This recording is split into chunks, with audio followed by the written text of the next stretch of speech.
একজন বয়স্ক মানুষ ফুটপাতে ময়লার ভাগাড় থেকে উচ্ছিষ্ট কুড়িয়ে খাচ্ছেন, এমন ছবি ছড়িয়ে পড়েছে সামাজিক যোগাযোগ মাধ্যমে।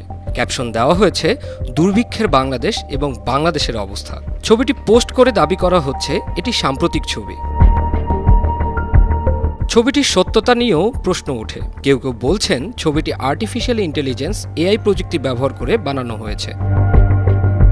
বাংলাদেশের তথ্য যাচাইকারী প্রতিষ্ঠান ফ্যাক্ট চেক রিউমার স্ক্যানার বলছে ছবিটি সাম্প্রতিক নয়, 2023 সালের পুরনো। রিউমার স্ক্যানার অনুসন্ধান করে এই তথ্য জেনেছে।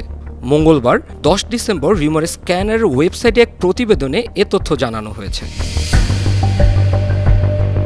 রিউমার স্ক্যানার টিম অনুসন্ধানে জেনেছে জিএমবি আকাশ নামে একজন আলোকচিত্রী ফেসবুক পেজে গেল রোববার 8 ডিসেম্বর হুবহু একই ছবি পোস্ট করেছেন। ছবিটি তার ইনস্টাগ্রাম অ্যাকাউন্টেও শেয়ার করেছেন তিনি। আকাশ পোস্টগুলোর ক্যাপশনে উল্লেখ করেছেন ছবিটি 2023 সালের 17 নভেম্বর ধারণ করা হয়েছে।